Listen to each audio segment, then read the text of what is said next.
ഈ ഒരു face wash 30 ദിവസം കൃത്യമായിട്ട് ദ ഡെർമക്കോൻ്റെ 1% സാലിസിലിക് ആസിഡ് ഫേസ് വാഷാണ് ഞാൻ യൂസ് ചെയ്തത്. എന്നിട്ട് എൻ്റെ സ്കിന്നിൽ ആക്നെ മാർക്സ്, ആക്റ്റീവായിട്ടുള്ള ആക്നെ, അതുപോലെ ബ്ലാക്ക് ഹെഡ്സ്, വൈറ്റ് ഹെഡ്സിനൊക്കെ വല്ല ചേഞ്ചസ് ഉണ്ടായോ, ഓപ്പൺ പോർസ് റെഡ്യൂസ് ആയോ, അങ്ങനത്തെ കുറച്ച് കാര്യങ്ങൾ നമുക്ക് നോക്കാം. വൺസ് അഗെയിൻ ഇതൊരു സ്പോൺസേർഡ് ആയിട്ടുള്ള റിവ്യൂ അല്ല, ഇതെൻ്റെ സ്വന്തം പൈസയ്ക്ക് ഞാൻ വാങ്ങിച്ചിട്ട് യൂസ് ചെയ്ത് നോക്കിയതാണ്. 30 ഡേയ്സ് കൃത്യമായിട്ട് യൂസ് ചെയ്ത് എന്നിട്ട് എനിക്ക് എന്താണ് എൻ്റെ സ്കിന്നിൽ ഫീൽ ചെയ്തത്, ഇത് ബെനിഫിഷ്യൽ ആയോ എന്നുള്ളതാണ് ഞാൻ ഷെയർ ചെയ്യുന്നത്. ഇതൊരു എക്സ്പേർട്ട് ഒപ്പീനിയൻ ഒന്നും അല്ല, ജസ്റ്റ് എൻ്റെ സ്കിന്നിൽ ഇതെങ്ങനെ വർക്ക് ചെയ്തു എന്നുള്ളത് മാത്രമാണ് ഞാൻ ഷെയർ ചെയ്യുന്നത്. ആൻഡ് എൻ്റെ സ്കിൻ കെയർ എന്ന് പറഞ്ഞു കഴിഞ്ഞാൽ മോർണിംഗ് സ്കിൻ കെയറും ഉണ്ട്, നൈറ്റ് ടൈം സ്കിൻ കെയറും ഉണ്ട്. മോർണിംഗ് സ്കിൻ കെയറിൽ ഈ ഫേസ് വാഷ്, പിന്നെ ടോണർ, മോയ്സ്ചറൈസർ, ലിപ് ബാം, പിന്നെ sunscreen. Night time skin care ആകുമ്പോഴത്തേക്കും സൺസ്ക്രീൻ യൂസ് ചെയ്യുന്നുണ്ടായിരുന്നില്ല, ഐ ക്രീം കൂടെ യൂസ് ചെയ്യും. ഇതിൻ്റെ കൂട്ടത്തിൽ യൂസ് ചെയ്ത ആ ഒരു ടോണറിൻ്റെ വീഡിയോ ഞാൻ ഓൾറെഡി ചെയ്തിട്ടുണ്ട്. ഒരു 15 ദിവസം അത് യൂസ് ചെയ്തിട്ടാണ് ആ ടോണറിൻ്റെ റിവ്യൂ ഞാൻ ചെയ്തത്. ഇത് 30 ഡേയ്സ് യൂസ് ചെയ്ത് കഴിഞ്ഞിട്ടാണ് ഈ ഒരു റിവ്യൂ ഞാൻ ഷെയർ ചെയ്യുന്നത്. അപ്പോൾ നമുക്ക് ഇതിൻ്റെ ഒരു ഡീറ്റെയിൽ ആയിട്ട് നോക്കാം, ഈ ഒരു ഫേസ് വാഷ് എങ്ങനെ, എന്തൊക്കെ കാര്യങ്ങളെന്നൊക്കെ.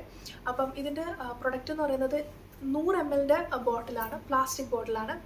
ഇതിൻ്റെ MRP കൊടുത്തേക്കുന്നത് 349 രൂപയാണ്. പക്ഷേ ആമസോൺ, ഫ്ലിപ്കാർട്ടിലൊക്കെ സെയിലൊക്കെ വരാറുണ്ട്. ഞാൻ വാങ്ങിക്കുമ്പോൾ ആമസോണിൽ നിന്ന് വാങ്ങിച്ചപ്പോൾ 286 രൂപ അങ്ങനെ എന്തൊക്കെയാണ് ആയത്. സോ അതിൻ്റെ ഈ ഒരു പ്രൊഡക്റ്റിൻ്റെ ലിങ്ക് ഞാൻ ഡിസ്ക്രിപ്ഷനിൽ കൊടുത്തേക്കാം. ഇത് ഓഫറൊക്കെ ഇടയ്ക്കിടയ്ക്ക് വരാറുണ്ട്. ആൻഡ് ഇതിൻ്റെ ഇങ്ങനത്തെ ഒരു ക്യാപ്പും ആൻഡ് ഒരു എന്താ പറയുക പമ്പ് പോലത്തെയാണ് വരുന്നത്. നല്ല പതിഞ്ഞ് ശരിക്കും ഫോമിങ് ആയിട്ടുള്ളൊരു ഫേസ് വാഷാണ്. ആൻഡ് പെട്ടെന്ന് തന്നെ സ്കിന്നിൽ അബ്സോർബ് ആവുന്നുണ്ട്. ഒട്ടും തന്നെ സ്റ്റിക്കി അല്ല. പെട്ടെന്ന് തന്നെ വെള്ളം ഒഴിച്ച് കഴിക്കുമ്പോൾ തന്നെ പെട്ടെന്ന് റിമൂവ് ആവുന്നുണ്ട്. ആൻഡ് ഇതിനൊരു സ്മെല്ലെന്ന് പറഞ്ഞു കഴിഞ്ഞാൽ ഒരു വളരെ മൈൽഡ് ഒരു സോപ്പി സ്മെൽ അത്ര മാത്രമേ ഉള്ളൂ. ഒരു എക്സ്ട്രീം കുത്തുന്ന സ്മെൽ, അങ്ങനത്തെ ഒരു സ്ട്രോങ് ഫ്രേഗ്രൻസ് ഒന്നുമില്ല. ഒരുപാട് സ്റ്റിക്കി അല്ല, പെട്ടെന്ന് വാഷായി പോകുന്നുണ്ട്. പിന്നെ ഈ ബോട്ടിലിൽ തന്നെ ഇതിൻ്റെ ഇൻഗ്രീഡിയൻസ് ഡീറ്റെയിൽസും like how to use it എല്ലാ കാര്യങ്ങളും ഡീറ്റെയിൽ ആയിട്ട് തന്നെ കൊടുത്തിട്ടുണ്ട്. അപ്പോൾ ഇനി ഈ പ്രൊഡക്റ്റ് എൻ്റെ സ്കിന്നിൽ യൂസ് ചെയ്തിട്ട് എന്തൊക്കെയാണ് എനിക്ക് ഫീൽ ചെയ്ത് നോക്കാം. ഓക്കെ, ആദ്യത്തെ ദിവസം തന്നെ എൻ്റെ റൈറ്റ് സൈഡിൽ, ലെഫ്റ്റ് സൈഡിലൊക്കെ ഓൾറെഡി ഉള്ള പിമ്പിൾസിൻ്റെ പാടുകളും കാര്യങ്ങളും ഉണ്ട്. അപ്പോൾ ഈ സൈഡിൽ നോക്കുമ്പോഴത്തേക്കും ഇതൊക്കെ പാടുകൾ മാത്രമാണ്, പിമ്പിൾസ് വന്നു പോയതിൻ്റെ പാടുകളാണ്. ഈ സൈഡിൽ വരുമ്പോഴത്തേക്കും ഒരു വലിയ പിമ്പിളിങ്ങനെ പസ്സായിട്ടുള്ള നല്ല വേദനയുള്ള പിമ്പിളുണ്ട്. ബാക്കി മൊത്തം അവിടെ ഇവിടെ ആയിട്ട് പാടുകളൊക്കെ ഉണ്ട്. അപ്പോൾ ഞാൻ ഈ പറഞ്ഞിട്ട് മോർണിംഗും അതുപോലെ നൈറ്റ് ടൈം സ്കിൻ കെയറിന് കറക്റ്റ് ഒരു CTM ചെയ്യുന്നുണ്ടായിരുന്നു. അപ്പോൾ ഞാൻ നന്നായിട്ട് മുഖം കഴുകിയിട്ട് ഫേസ് വാഷ് വെച്ച് നന്നായിട്ടൊന്ന് മസാജ് ചെയ്ത് ഒരു 2 to 3 മിനിറ്റ്സ് ചെയ്തിട്ട് വാഷ് ചെയ്യും. വാഷ് ചെയ്തിട്ട് ഈ ടോണർ അപ്ലൈ ചെയ്യുകയാണ് ചെയ്യുന്നത്. ടോണറിൻ്റെ റിവ്യൂ ഞാൻ ചെയ്തിട്ടുണ്ട്.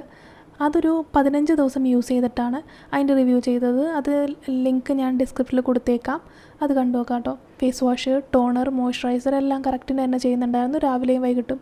അതായിരുന്നു ഏറ്റവും വലിയ ടാസ്ക്.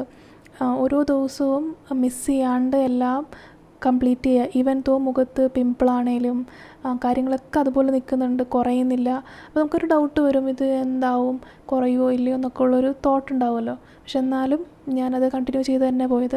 പിന്നെ എൻ്റെ സ്കിന്നെന്ന് പറഞ്ഞു കഴിഞ്ഞാൽ എവറി നൗ ആൻഡ് ദെൻ എനിക്ക് ആക്നെ കാര്യങ്ങളൊക്കെ ഇങ്ങനെ വന്നും പോയി നിൽക്കുന്നതാണ്. ആൻഡ് ഓയിലി ഫുഡ് ഐറ്റംസ് ഒന്നും ഞാൻ അങ്ങനെ റെഡ്യൂസ് ചെയ്യാനും നിൽക്കാറില്ല. സോ ഫുഡ് ഐറ്റംസ് അങ്ങനെ കഴിക്കുമ്പോൾ നമുക്ക് നാച്ചുറലി വരുന്ന പിന്നെ ഹോർമോണൽ ചേഞ്ചസിൻ്റെ ഒക്കെ വരുമല്ലോ. അപ്പം ഞാനത് അത്ര വലിയ കാര്യമായിട്ട് ആനക്കാര്യമായിട്ട് എടുത്ത് നമ്മൾ ടെൻഷൻ അടിച്ചിട്ട് കാര്യമില്ലല്ലോ. അങ്ങനെ ഒരുപാട് കാര്യങ്ങൾ നമുക്ക് ലൈഫിലുണ്ട്, അതിനെല്ലാത്തിനും ഇരുന്ന് ടെൻഷൻ അടിക്കാൻ നിന്നാൽ ശരിയാവില്ലല്ലോ. സോ സ്കിൻ കെയർ ആണെങ്കിലും ഞാൻ ഇടയ്ക്ക് സ്കിപ്പ് ചെയ്യുന്നൊരു സ്വഭാവം ഉണ്ടായിരുന്നു, ഇപ്പോഴും ഉണ്ട്. അതിപ്പോൾ നമുക്കൊരു സ്കിൻ കെയർ ചാലഞ്ചായിട്ട് ചെയ്യുമ്പോൾ ഞാൻ മടി പിടിക്കാതെ ചെയ്യാൻ നോക്കും. കാരണം നമ്മൾ ഒബ്വിയസ്ലി ഒരു കാര്യമായിട്ട് ചെയ്യാൻ, പ്രത്യേകിച്ച് അത് വീഡിയോ ആയിട്ട് എല്ലാവർക്കും അതൊരു കറക്റ്റ് ഒരു റിവ്യൂ കൊടുക്കണം എന്നൊക്കെ വരുമ്പോൾ ഞാൻ കറക്റ്റിന് ഒരു സ്കിൻ കെയർ ഫോളോ ചെയ്യുക. അല്ലെന്നുണ്ടെങ്കിൽ മടി പിടിക്കാൻ ചാൻസാണ് കൂടുതൽ.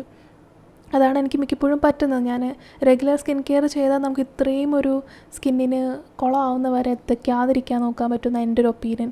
കാരണം ഞാൻ ഇടയ്ക്കിടയ്ക്ക് ഇങ്ങനെ സ്കിൻ കെയർ സ്കിപ്പ് ചെയ്താണ് സ്കിന്നിങ്ങനെ ഏറിയും കുറഞ്ഞ് ഇങ്ങനെ പിമ്പിൾ വന്നും പോയി നിൽക്കുന്നത്. ഇറ്റ് ഹാപ്പൻസ്, മനുഷ്യരല്ലേ, എപ്പോഴും നമുക്ക് പെർഫെക്റ്റ് ആയിട്ടിരിക്കാൻ പറ്റണമെന്നില്ലല്ലോ. അപ്പോൾ തന്നെ ഈ ഒരു രീതിയിൽ സ്കിൻ കെയർ ചെയ്യുമ്പോൾ തന്നെ നല്ല ചേഞ്ച് എനിക്ക് വിസിബിളി ഫീൽ ചെയ്യാൻ തുടങ്ങി. അതുപോലെ തന്നെ എന്താ പറയുക, നമുക്കൊരു കോൺഫിഡൻസ് ബൂസ്റ്റും കൂടാണ്. ആ ഒരു പാടും കാര്യങ്ങളൊക്കെ കുറഞ്ഞു വരുന്നത് കാണുമ്പോൾ ഒരു സമാധാനമാണ്. ഞാൻ പറഞ്ഞല്ലോ, ആ ടോണറിൻ്റെ വീഡിയോ റിവ്യൂ ആയിട്ട് ഞാൻ ചെയ്തിട്ടുണ്ട്. ടോണർ എന്തോരം ബെനിഫിഷ്യൽ ആയിരുന്നു ഇല്ല എന്നുള്ളതൊക്കെ അതിൻ്റെ വീഡിയോ ആയിട്ട് തന്നെ ഞാൻ ചെയ്തിട്ടുണ്ട്. അത് ഞാൻ ലിങ്ക് കൊടുത്തിട്ടുണ്ട്, കണ്ടു നോക്കാം കേട്ടോ. അപ്പം ഇതാണ് ഓരോ ദിവസത്തെ ചേഞ്ചസ്. കണ്ടു നോക്കുക.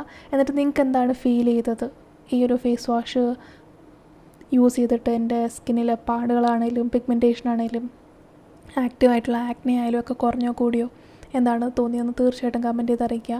അതുപോലെ ഇതല്ലാതെ വേറെ ഏതെങ്കിലും പ്രൊഡക്ട്സിൻ്റെ യൂസ് ചെയ്ത് നോക്കണം എന്നുണ്ടെങ്കിൽ തീർച്ചയായിട്ടും അതും കമൻറ്റ് ചെയ്ത് പറയുക. ഇപ്പോൾ തന്നെ കണ്ടില്ലേ, മുഖത്തെ ആ പാടുകൾ, റൈറ്റ് സൈഡിലെ പാടുകൾ നന്നായിട്ടിങ്ങനെ കുറഞ്ഞു വരുന്നുണ്ട്. പിമ്പിൾ ആക്റ്റീവായിട്ടുണ്ടായിരുന്ന ഭാഗം അതൊക്കെ ഇങ്ങനെ ഡ്രൈ ആയിട്ട് അതും പാടായിട്ട് മാറിയിട്ടുണ്ട്. ആ പാടിഞ്ഞ് കുറയണം, അങ്ങനെയുള്ള രീതിയിലേക്കായി.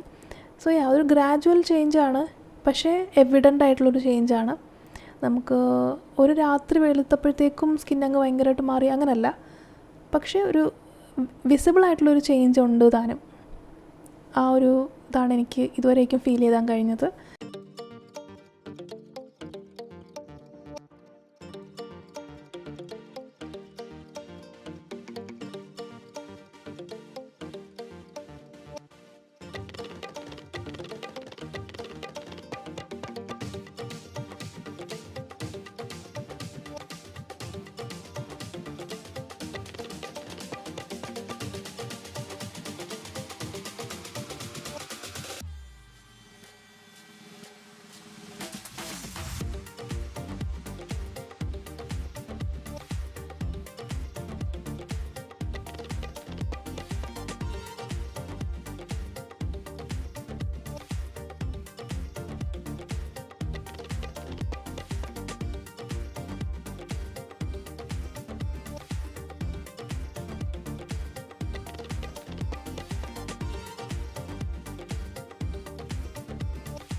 ആൻഡ് ഫൈനലി ഇതാണ് സ്കിന്നിൽ ഒരു ചേഞ്ച് വന്നത്. ആദ്യത്തെ ദിവസവും 31ാമത്തെ ദിവസവും എൻ്റെ സ്കിന്നിൻ്റെ ഒരു കണ്ടീഷൻ ഇങ്ങനെയാണ്. അപ്പോൾ ഇതാണ് ഒരു 30 ദിവസം എൻ്റെ സ്കിന്നിൽ യൂസ് ചെയ്തപ്പം ഒരു റിസൾട്ടായിട്ട് വന്നത്. നല്ലൊരു പ്രിറ്റി ഡീസൻ്റ് ആയിട്ടുള്ളൊരു ഫേസ് വാഷ് തന്നെയാണ്. മുഖത്തെ എണ്ണമയമൊക്കെ നന്നായിട്ട് വാഷ് ചെയ്യുമ്പോൾ തന്നെ പോകുന്നുണ്ടായിരുന്നു. പിന്നെ മേക്കപ്പ് റിമൂവ് ചെയ്യാൻ ഞാൻ ആദ്യം ഒരു ഫേഷ്യൽ ഓയിൽ വെച്ചിട്ട് മേക്കപ്പ് ഒന്ന് റിമൂവ് ചെയ്തിട്ട് ഇത് വെച്ച് ഡബിൾ ക്ലെൻസ് ചെയ്യുകയാണ് ചെയ്യുന്നത്. നന്നായിട്ട് തന്നെ റിസൾട്ട് വന്നിട്ടുണ്ടായിരുന്നു. ആൻഡ് ഒരു റേറ്റിംഗ് കൊടുക്കുകയാണെങ്കിൽ ഔട്ട് ഓഫ് 5 ഒരു 4 ഔട്ട് ഓഫ് 5 കൊടുക്കാൻ പറ്റുന്ന നല്ലൊരു ഫേസ് വാഷാണ്.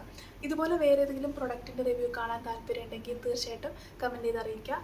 അപ്പോൾ നമുക്ക് അടുത്ത വീഡിയോ കാണാമെന്ന പ്രതീക്ഷയോടെ ടേക്ക് കെയർ, ബൈ.